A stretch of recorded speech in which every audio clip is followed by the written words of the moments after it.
How does our body stop itself bleeding? Why are blood tests so important? What is blood made of? Do I really have more blood in my body when I'm pregnant? When it comes to our health, everyone's got questions or curiosities.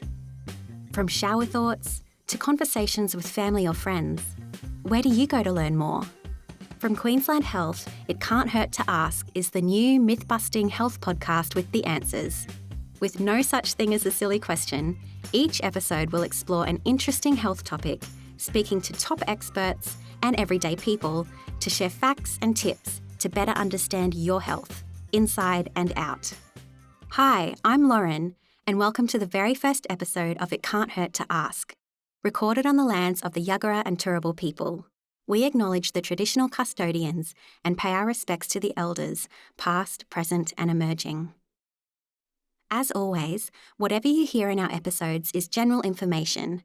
Always speak to your doctor about your individual circumstances. Let's get into it, shall we?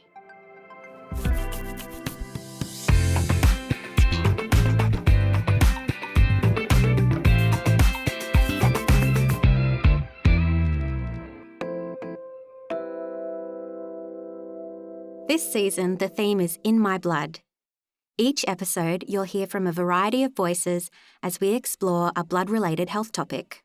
Think blood donation, mosquito-borne viruses, blood cancers and conditions, periods, blood sugar, and much more. Today, we're starting at the very beginning. What is blood? Why does it matter? And how does it work? We'll hear from two experts today, Dr Murali and Dr Robertson, who are both haematologists. Haematology is the study of blood and blood disorders, making them the perfect people to answer our questions. Even as young children, we're fascinated by the idea of blood. In the playground, our cuts and scrapes bleed and dry out and get picked at over and over. That led to questions from a young age about what exactly is going on in our body. And why is it red? My name is Aarya Murali and I'm a haematology registrar employed through Pathology Queensland, currently working at Cure Mal Pathology. So in its most basic sense, blood is made of cellular elements and non-cellular or fluid elements, if you like. And there are many different types of cells in blood, but you could divide them broadly into three main categories. You have your red cells that help you carry oxygen to the rest of your body. You have your white cells that help you fight infections. And then you have your platelets that are very important to make sure that you don't bleed excessively or that you can stop bleeding when you cut yourself or, to prevent internal bleeding and so on. Sounds like a dynamic trio, right? And what about what's in those fluid elements?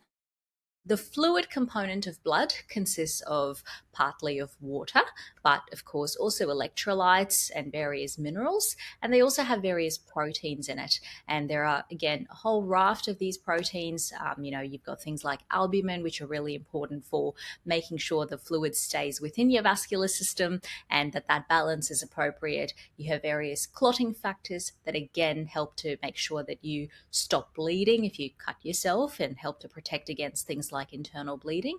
And then you have proteins like your immunoglobulins, which are very, very important in helping you fight infection. So it's a very, very complex system that all interacts and work together to maintain health and function in an individual. Wait, but what makes our blood red exactly? Essentially, the red colour in blood comes from this substance or protein called hemoglobin. And hemoglobin is actually present within the red blood cells. And it consists of heme, which has iron within it, and globins. And it's because of this substance, this protein called hemoglobin, that actually helps to pick up oxygen from the lungs and deliver it to tissues. It is this substance that gives blood its red colour. If you hadn't realised just how essential and far-reaching our blood system was, you're hopefully starting to now. Yet, pardon the platelets, we've still only just scratched the surface. So let's go deeper to the very source, to the part of the body that actually makes your blood cells. Any guesses where that might be? The cellular components of blood are primarily made within your bone marrow. And in the adult, your bone marrow is sort of the spongy inside of your bones, and that's predominantly in your pelvis, your breastbone or your sternum, and also in your vertebrae. And that's where most of the blood in your body is produced, the blood cells. Once they're produced and they're in circulation, there are different processes that happen for their maturation. But once they mature, blood cells in circulation, then they sort of travel through the body in a very, linear fashion, if you like. So it's sort of a circuit. Like many bodily parts and processes, as an automated system, a lot of this work goes on without us even knowing or thinking about. So let's join it for one loop, shall we? Hop in, seatbelt on, and keep your hands in the cell carriage at all times, please. So say we're starting at the right side of the heart. What happens is on the right side of the heart, you've got your right atrium and your right ventricle. And usually blood starts, say, in the right atrium, it travels into your right ventricle, and from your right ventricle, it's pumped into the lungs. Now, in the lungs, that's where the blood actually picks up the oxygen that you breathe in, and also the carbon dioxide that the blood carries with it is released out into the lungs at the same time. Then the blood cells move from the lungs into the left side of the heart, and first enters the left atrium, then it travels into the left ventricle, and then from the left ventricle it's pumped out to the rest of the body. And it's pumped out through these big blood vessels known as arteries, and the blood travels through the arteries, goes into these smaller blood vessels called capillaries, which infiltrate the various cells and tissues and organs. And at this capillary level, the blood is able to then release the oxygen that it has carried with it from the lungs into these tissues. It's able to take up some of the waste that is produced as part of normal metabolic processes in these tissues, and then it is able to travel back through veins back into the right side of the heart. And this whole circuit starts again. And if you estimate an average heart rate of 70 beats per minute, this process happens about 100,000 times a day. 100,000 times a day. Do you feel dizzy just thinking about it? All this going on while we're working, eating, sleeping. But if we do pay attention, are there signs we can see or feel what is going on? Hi, I'm Jeremy Robertson. I'm a paediatric haematologist at Queensland Children's Hospital. Passionate about one of the essential elements of life, Dr Robertson has been studying haematology and related conditions for over 20 years now. Pulse is the beat that you feel in your wrist or in your leg each time the heart pumps blood. So that little bub, bub, bub, bub feeling in your wrist is actually a pulse of blood going past in an artery. That's one way of actually feeling what the circulation is doing. Okay, be honest. Were you trying to feel your own pulse just then? Me too. The easiest way to do it is to put out one of your hands palm side up. Take your first finger and middle finger on your other hand and place the pads of those fingers on the inside of your wrist, lined up with the base of your thumb. Press gently and you should feel your pulse. We also sometimes have an awareness of our heart beating. If that's very strong awareness, we call that a palpitation. But a lot of the time, if you're exercising or if you're nervous, you feel your heart racing, and that's normal because the heart is a large muscle, and so you feel it moving inside your chest, and you may even feel the pulses of blood going up into your head, particularly when the heart's beating faster. Another important function of the blood system is temperature regulation. Turns out, how our body changes when we're hot and cold has a lot to do with our circulation. We can see the effects of circulation also with changes in activity or in temperature. So, we all know when you exercise or it's a hot day, your cheeks go red. That's the blood vessels in the skin getting larger to help cool the blood down. And similarly in the cold, people often notice their fingers will go sort of slightly white and pasty and will feel cold. And for some people that effect is very pronounced. Again, that's the circulation actually constricting blood vessels, making them tighter, sending less blood to the small blood vessels in the skin to try and preserve temperature centrally. So in addition to the functions of delivering oxygen, fighting infection, and getting all those proteins and fluids moving around the body, the circulation also has a critical role in regulating temperature.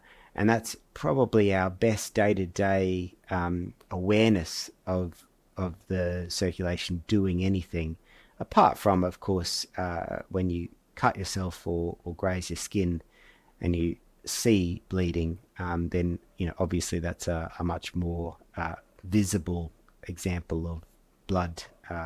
Most of the time, though, we don't see it. Now we know how our blood and its systems are designed to work, we can also appreciate the impact they have when they're not working. So going through the cellular elements of blood, for example, if someone has reduced red blood cells within their body, that essentially means that they're not able to deliver oxygen to their tissues. And that is to every single tissue in the body, to every single organ in the body. And so essentially what that means is your oxygen delivery to organs such as your kidneys, your brain, your heart, that will all be compromised to varying degrees, of course, depending on how severe the reduction in your red blood cells is. Similarly with white blood cells, very, very important in fighting infection. There are a whole different groups of white blood cells, and they're all, they all have slightly different functions and are effective or important in different aspects of immunity. But as a sort of an overarching principle, if you've got very, very low white blood cell count, your body is at an increased risk of infection. And without, or, with critically low platelets, you're at risk of bleeding, bleeding from your nose, bleeding from your mouth, and bleeding in more dangerous locations like inside your brain and inside your gut as well. If there are problems with, protein elements such as albumin, then that essentially affects how the fluid volume or the fluid component of blood is distributed. And so you can have imbalances and people can have problems like fluid overload and so on and so forth. Similarly, if you are, low in clotting factors or you're low in immunoglobulins, then that can affect your ability to clot and also fight infection. So it's a really crucial part of maintaining just everyday health and function in every individual. As part of his work at Queensland Children's Hospital, Dr Robertson and his team see and care for young patients with many different blood disorders and conditions. These can range from mild to more severe. In our clinic, we see a lot of children with a tendency to bleed. So diagnosing bleeding disorders is a large part of our job. Bleeding disorders are individually rare, but as a group are fairly common. The reassuring thing for people to know is that most children who seem to bruise easily or seem to be a little bit of a bleeder don't have an underlying bleeding disorder. Bleeding disorders include very severe bleeding disorders like haemophilia, but also milder bleeding disorders like von Willebrand disease. These fancy names are all traditional names. They come from historical terms, either people who've discovered the conditions or old terminology. For example, haemophilia, hemo is just Latin for blood, and philia is to like. So haemophilia is meant to be a tendency to bleed. Von Willebrand disease is actually quite common, impacting about 1% of the population. Von Willebrand factor is the name for a large protein that helps your platelets to stick to blood vessels when you're bleeding. It's kind of like glue to create a clot and hopefully stop the bleeding. So if your von Willebrand factor is lacking or not working as it should, it means your blood can't clot properly. So it's an important clotting protein. lowish levels can give you a tendency to bruise and have other types of bleeding symptoms like nosebleeds. And that condition is probably the most common bleeding disorder that we see. And thankfully in most people it's quite mild and doesn't require any day-to-day management. It's more just planning around procedures and basic first aid. So that's one of the most common and often mild bleeding disorders that are passed down genetically. One of the other best-known blood-related conditions Dr Robertson and his team see? Thalassemia. Thalassemia is an inherited condition within your genetic code in your haemoglobin. Remember, that's the protein that's in your red blood cells. It means that you are either producing a reduced quantity of alpha or beta globins, or a different variant or a different type. To have a child with thalassemia, both parents have to be carriers. The carriers themselves don't have any awareness of being a carrier, but it is picked up on routine blood tests. So often it is known that parents are carriers before a child is born. If both parents are known to be carriers of thalassemia or sickle cell disease, there's a 1 in 4 chance of having a child with a clinically significant disorder, either a thalassemia or sickle cell disease. As very severe conditions, symptoms often present early with diagnosis, either during pregnancy or in early infancy. Alpha thalassemia is so severe that it typically presents in the womb. So it's diagnosed often at 20 weeks when you have your standard morphology scan. The fetus is already showing signs of having severe anemia. Beta thalassemia and sickle cell disease often don't present until infancy or later in the first year of life. And that's because in the womb, most of our hemoglobin is what's called fetal hemoglobin, which is slightly different to adult hemoglobin. And that transition from fetal to adult hemoglobin happens gradually over the first 3 to 12 months of life. And when that occurs, the effects of beta thalassemia or sickle cell disease become apparent. So beta thalassemia typically presents somewhere around 4 to 6 months of age with very significant anemia, problems with growth, enlarged organs because the organs are trying to make more blood and can't.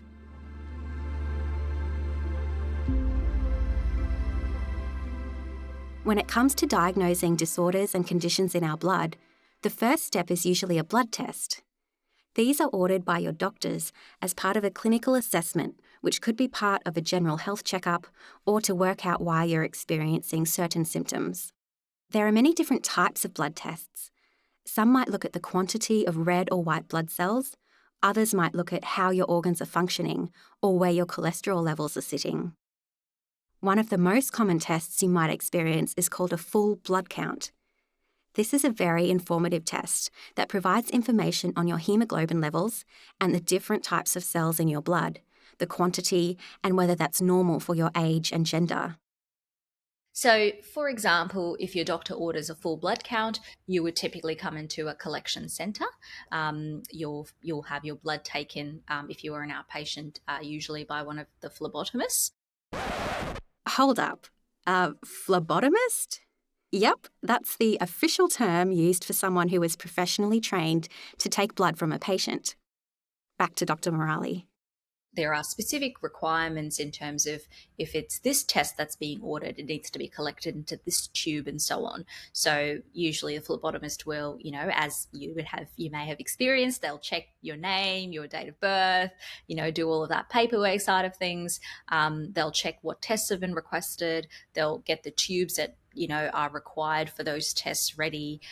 Then they'll usually collect that sample, usually from a vein in your arms. That's placed into the tube. That tube is then labelled, and then those tubes, along with the request form with the test, are taken to the lab. Once it arrives at the lab, it's a very, very complex system with lots of checks and balances in place to, first of all, make sure that we're releasing accurate results, and we're releasing them in a timely manner to your clinician, and actually giving your clinician the information that they've asked for from that particular test. So once it gets to the lab, the tests are divided up. The tests are then, depending on how the exact test is done, it would be placed on an analyzer or a machine that can perform that test. Once that test is performed by the analyzer, a set of results are sort of released or given by the analyzer to the scientific staff in-house. Now, if we have a really grossly abnormal result or an unexpected result, usually, that's where we start troubleshooting, and that's, usually involving the scientists as well as the doctors that work within the lab, such as myself. And we try and work out, is this result is abnormal? Why is it abnormal? Is this a problem with, the sample or with, that particular collection? Is this a true result? If it's true, what are the implications of that?